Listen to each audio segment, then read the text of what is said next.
안녕하세요. 집합건물 지침서 책을 만든 윤경석입니다. 오늘은 열 번째로 그 관리비에 대한 대응 이거에 대해서 말씀드리겠습니다.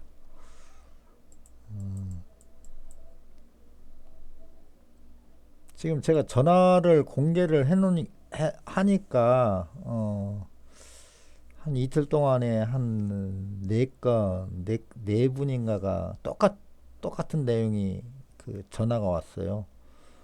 혹시 뭐 어떻게 이걸 어떻게 대응을 해야 되느냐. 참 안타깝습니다.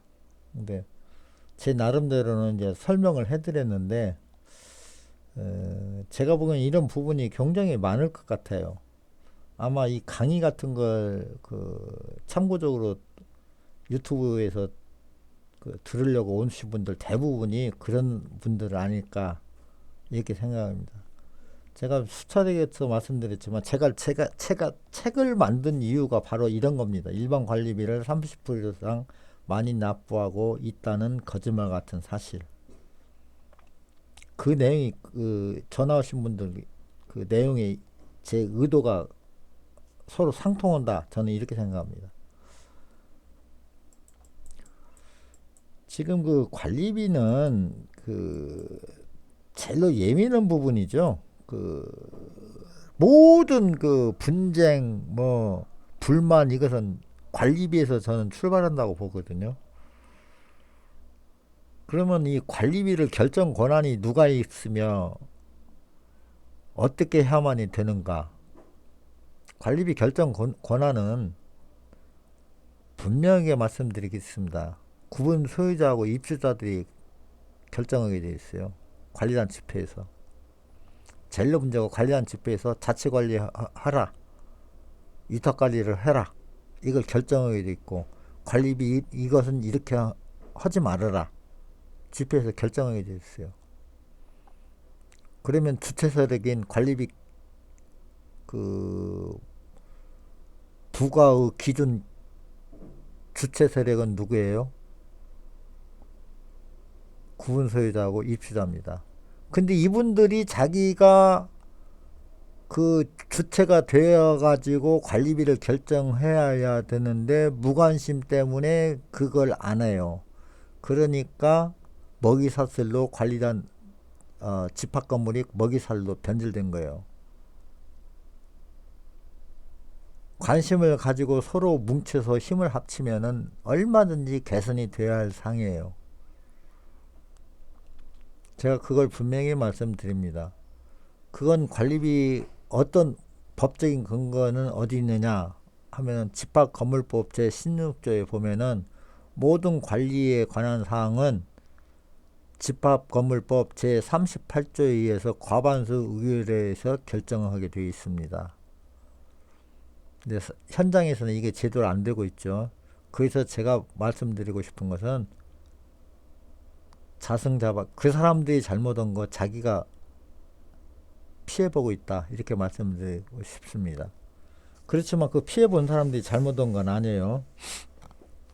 먹이사슬로 알고 거기에 접근해서 관리비 부과를 많이 한 관리단이 있다면은 그 관리단이 잘못된 거죠. 그래서 최소한의 그런 절차를 알면서도 행동을 못 올린 사람들한테 어떻게 하면은 그나마 관리단한테 좀 관리단을 긴장하게 만들거나 또는 관리단의 자기 그 권리를 침해하지 않는 범위 내에서 관리단의 요구를 듣는 게 뭐가 있을까? 오로지 집합건물법에는 열람 등사 청구권만 있습니다. 관리비 내용에 대해서 열람 등사 시행령 6조에 정한 그 모든 서류에 대해서 열람 등사 청구권이 있는데 이걸 이행을 안 해준다고 했을 경우에 대책이 뭐가 있냐? 없습니다. 법원에 청구한 것 뿐이에요. 과태료를 매길 수가 없어요. 지금 법 규정이 법에 좀 미비합니다. 그게. 그러면 과태료 처분 규정이 뭐가 있느냐? 보고 의무를 안 했을 경우에는 과태료 처분 규정이 있어요. 집합건물법 제 66종의 66조 2항에 의해서 과태료 처분 대상이 되는 것은 뭐냐? 정기 관리단 보고를 1년에 한 번씩 하지 않았을 경우에. 두 번째, 매월 관리비 고지서를 내보낼 적에 총 금액과 부과 기준을 알리지 않았을 경우에는 과태료 처분 대상입니다. 그럼 이 과태료 이제 처분 대상을 어떻게 하면은 과태료 처분을 받게끔 할 수 있느냐? 내용 증명을 관리단에 보내세요. 매월 정기단 보고 hon거서에 대해서 나한테 서류를 보내달라. 그러면 그분들이 조그마한 건물 같은 데는 전부 다 그 대부분 안 합니다. 보고도. 보고하면 시끄러우면 자기네들이 손해니까. 그럼 그 과태료 그 내용 증명 보낸 서류를 관할 시청 또는 구청에 마지막 행정기관인 구청 또 구청이 없는 데는 시청에 건축과에 보내면은 건축과 거기에서 그 관리인한테 통지를 합니다. 이 공개를 알려줘라. 왜 보고를 안 했냐. 지금이라도 해라. 가지고 관리단에 그래도 안 되면은 그 행정기관에서 과태료를 부과하게 돼 있습니다. 이것뿐이에요. 지금 관리비에 대해서 관리비 납부자들이 관리인한테 요구할 것은 이것뿐입니다. 다른 거 없어요. 또 하나 방법이 있다면은 관리비 납부하지 마세요.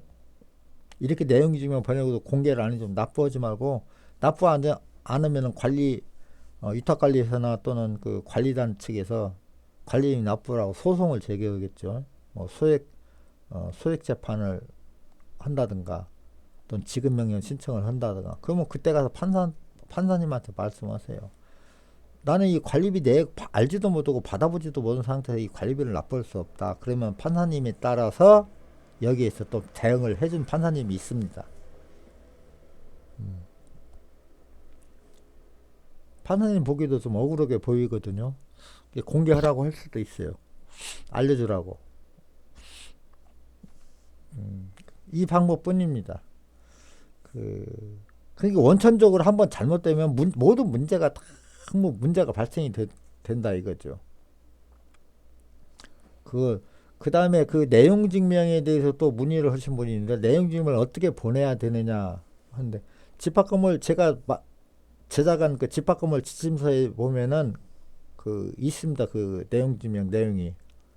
이거 한 권 사가지고 한번 그 내용 증명을 한번 보세요. 그 표준 안식으로 만들어 있는데 거기서 자기가 추가를 할 것은 하고 뺄 건 빼고. 이것도 하기 싫다. 저한테 전화하세요. 제가 메일로 보내드릴게요. 내용 증명 그 내용은. 좀 안타깝습니다. 이게 관리비 문제가. 관리비가 많다. 근데 뭐 법에서는 그 집합 건물에 대해서는 법에서는 자치 관리를 하라는 그 위주로 법이 모든 것이 구성이 되기 때문에 결국은 그 소유주하고 입주자들이 나서지 않으면은 누가 해결할 사람이 없다. 그건 분명합니다. 제가 10번, 1000번을 말해도 틀리지 않고 좋은 얘기가 관리 방법 결정 순서입니다. 여기 지금 제가 화면에 보이는 적정한 관리비 산출고 관리 방법에 대해서 전문가 자문을 얻어가지고 위탁관리, 자치관리 뭐 어떤 방법을 결정해라. 그러면 관리비가 절약된다. 지금 현재는 위탁관리사들의 그 내용에 따라서 자기네들이 결정을 하는데, 위탁관리사는 이익단체입니다. 이익을 목적으로 위탁관리를 한 거지 다른 목적은 없어요.